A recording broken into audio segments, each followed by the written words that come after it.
1회차에서 보면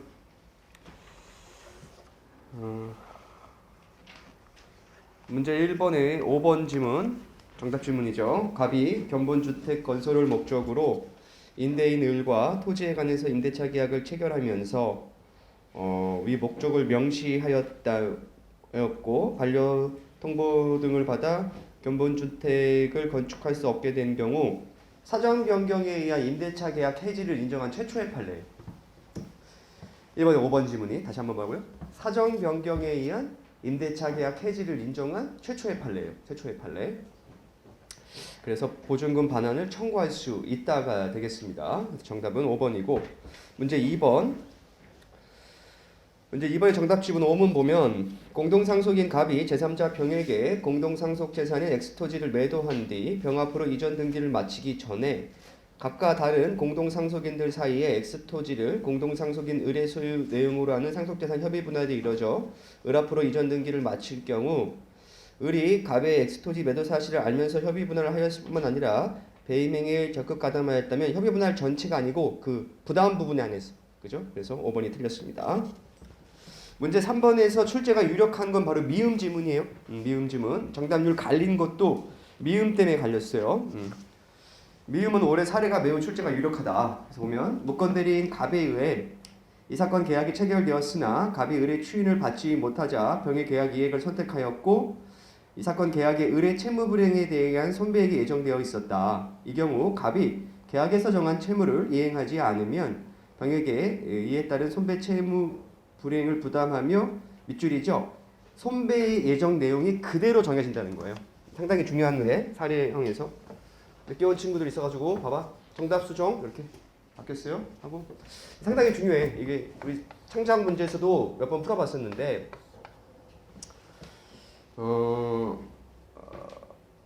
그냥 상관없이 해볼게요. 무건대리인 을이 상대방 병과 계약을 체결한단 말이에요. 그러면은 무건 대리인이기 때문에 법률상 효과는 이렇게 발생한단 말이죠. 그죠? 근데 이때에 대비해서 손배액 예정액 특약을 했단 말이에요. 근데 결국에 추인을 받지 못해서 얘가 얘한테 135조 1항 책임을 물을 때 이때도 뭐예요? 요 손배액 예정액이 그대로 적용된다는 거예요. 요거 사례 문제, 창작 문제로 연습을 시킨 적이 있습니다. 올해 출제가 매우 유력한 부분으로 보여요. 다음 4번은 잘 풀어주셨고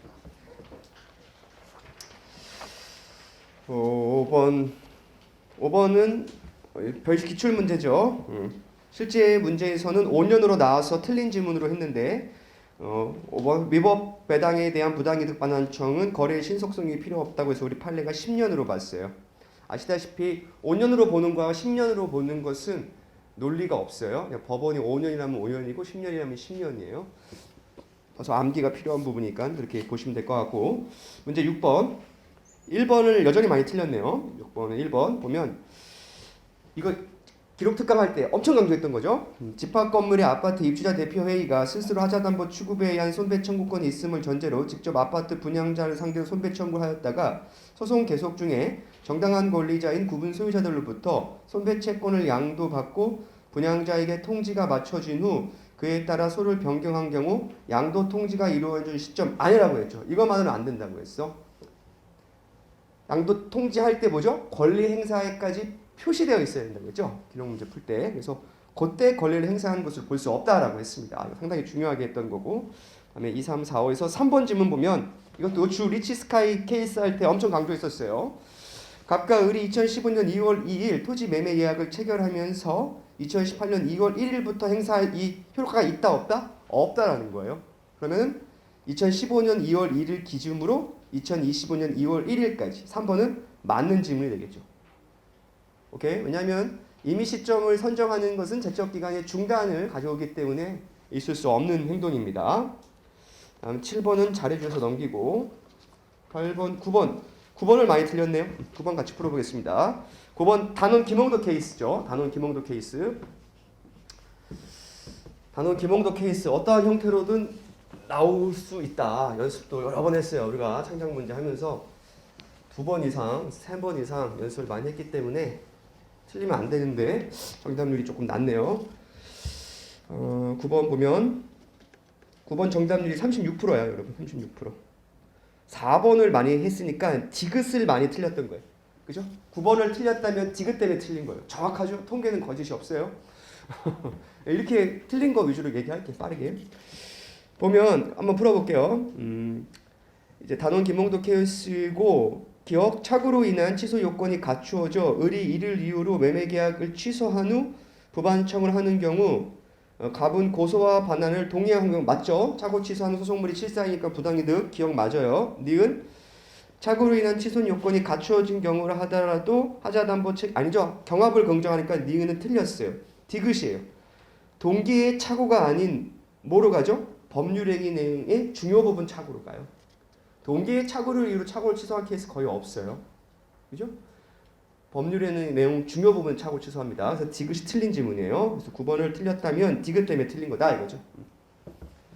다음 10번. 10번도 많이 틀렸죠. 10번도 정답률이 54%예요. 아, 좋네. 이 통계로 가니까. 9번에서 아시다시피 올해 출제가 매우 유력한 건 역시 3번입니다. 3번은 나온다고 봐야 돼요. 3번은 어떠한 형태로 나온다 이거지. 연습도 제가 수퇴시켰고, 그죠? 수퇴시켰어요. 틀리면 안 되는데 2번을 틀린 이유를 보면 이게 여러분 잘못은 아니다. 이거 2번에 틀린 거는 왜냐하면 봐봐요. 갑과 을은 갑소유 부동산에 관해서 통정허위 표시로 밑줄 근저당권 설정 계약을 체결하고 근저당권 설정 등기를 마쳤어요. 근데 이 부분이 밑줄이죠. 피담보 채권을 성립시키는 법률행위는 없었어요. 이게 특이합니다. 우리는 1번에서 보면요. 근저당권 설정 계약과 뭐죠? 피담보 대여금, 피담보 채권을 성립시키는 이 법률행위를 별개로 봐요. 좀 특이하죠? 그러니까 매매로 따지면 봐요, 여러분. 매매에 관한 이전 등기가 있으면 우리 매매가 적법 유효한 걸로 추정해 주잖아요. 우리 법률은. 근데 근저당권 설정 계약은 안 그래요. 이게 특이해. 그래서 이 두 개의 법률을 별개의 법률행위로 보다 보니까 피담보 채권이 지금 없었다는 거죠. 없었기 때문에 이 근저당권 설정 계약은 뭐예요? 당연 무효가 되는 거예요. 그래서 여기가 통정허위고 여기에 선의의 제3자라 할지라도 이 자체가 부존재했기 때문에 얘는 보호되는 제3자가 될 수 없어요. 그래서 2번이 틀린 겁니다. 괜찮을까요? 여러분의 잘못이 아니야. 김재영 대법관도 비판한다고. 이거 굳이 이렇게 다를 볼 이유가 뭐가 있냐라고 하는데 어쨌든 보고 있고 7회 변시에 출제했고 또 출제할 수 있으니까 역시 많이 틀렸어요. 다음에 3번. 3번은 너무 강조했지만 어떠한 형태로든지 나올 수밖에 없는 문제예요. 만약에 올해 통정허위 표시가 나온다. 그럼 3번 지문은 반드시 출제된다고 봐야 돼. 반드시 출제된다. 연습도 수퇴 여러 번 시켰어요. 빠르게 한번 읽어볼게요. 갑이 부동산 관리를 위해 매매 예약을 원리로 등기 원인으로 한 가등기를 맞춰주고 을이 가등기에 대한 본등기에서 공시손달로 됐는데 외형이 됐어요.